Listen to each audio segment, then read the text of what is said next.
2 Samuel chapter 13. And it came to pass after this that Absalom the son of David had a fair sister, whose name was Tamar, and Amnon the son of David loved her. And Amnon was so vexed that he fell sick for his sister Tamar, for she was a virgin, and Amnon thought it hard for him to do anything to her. But Amnon had a friend whose name was Jonadab the son of Shimeah, David's brother, and Jonadab was a very subtle man. And he said unto him, Why art thou, being the king's son, lean from day to day? Wilt thou not tell me? And Amnon said unto him, I love Tamar, my brother Absalom's sister. And Jonadab said unto him, Lay thee down on thy bed, and make thyself sick. And when thy father cometh to see thee, say unto him, I pray thee, let my sister Tamar come and give me meat, and dress the meat in my sight, that I may see it, and eat it at her hand. So Amnon lay down, and made himself sick. And when the king was come to see him, Amnon said unto the king, I pray thee, let Tamar my sister come and make me a couple of cakes in my sight, that I may eat at her hand. Then David sent home to Tamar, saying, Go now to thy brother Amnon's house, and dress him meat. So Tamar went to her brother Amnon's house, and he was laid down. And she took flour and kneaded it, and made cakes in his sight, and did bake the cakes. And she took a pan, and poured them out before him, but he refused to eat. And Amnon said, Have out all the men from me. And they went out every man from him. And Amnon said unto Tamar, Bring the meat into the chamber, that I may eat of thine hand. And Tamar took the cakes which she had made, and brought them into the chamber to Amnon her brother.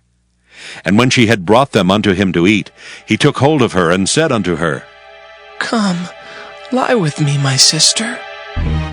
And she answered him, Nay, my brother, do not force me, for no such thing ought to be done in Israel.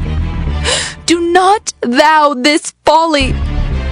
And I, whither shall I cause my shame to go?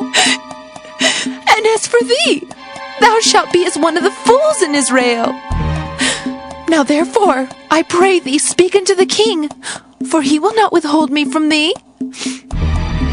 Howbeit he would not hearken unto her voice, but being stronger than she, forced her, and lay with her. Then Amnon hated her exceedingly, so that the hatred wherewith he hated her was greater than the love wherewith he had loved her. And Amnon said unto her, Arise, be gone. And she said unto him, There is no cause. This evil in sending me away is greater than the other that thou didst unto me. But he would not hearken unto her.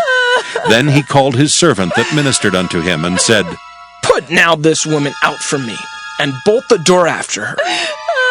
And she had a garment of divers colors upon her, for with such robes were the king's daughters that were virgins apparel.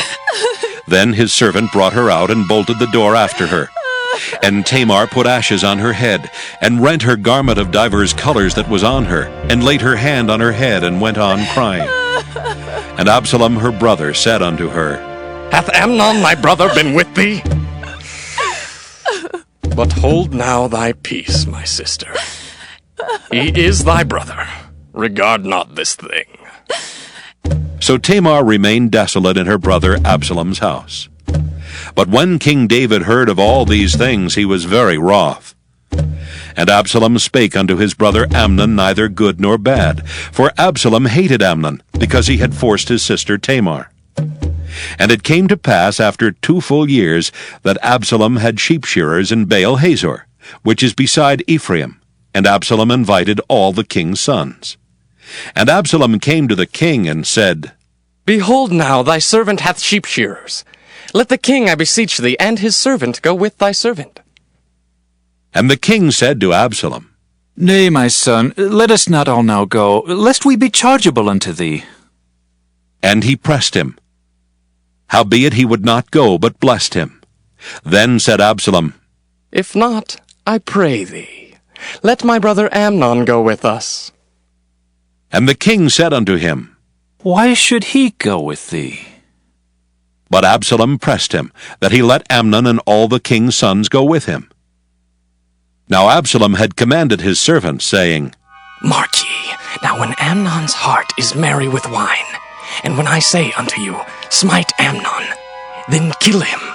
Fear not, have I not commanded you? Be courageous, and be valiant. And the servants of Absalom did unto Amnon as Absalom had commanded. Then all the king's sons arose, and every man gat him up upon his mule and fled. And it came to pass, while they were in the way, that tidings came to David, saying, Absalom has slain all the king's sons, and there's not one of them left. Then the king arose and tare his garments and lay on the earth. And all his servants stood by with their clothes rent. And Jonadab the son of Shimeah, David's brother, answered and said, Let not my lord suppose that they have slain all the young men, the king's sons. For Amnon only is dead. For by the appointment of Absalom, this hath been determined from the day that he forced his sister Tamar. Now therefore, let not my lord the king take the thing to his heart, to think that all the king's sons are dead, for Amnon only is dead. But Absalom fled, and the young man that kept the watch lifted up his eyes and looked, and behold, there came much people by the way of the hillside behind him. And Jonadab said unto the king, Behold, the king's sons come. As thy servant said, so it is. And it came to pass, as soon as he had made an end of speaking, that behold, the king's sons came and lifted up their voice and wept. And the king also and all his servants wept very sore. But Absalom fled and went to Talmai the son of Ammihud, king of Geshur. And David mourned for his son every day. So Absalom fled and went to Geshur, and was there 3 years. And the soul of King David longed to go forth unto Absalom, for he was comforted concerning Amnon, seeing he was dead.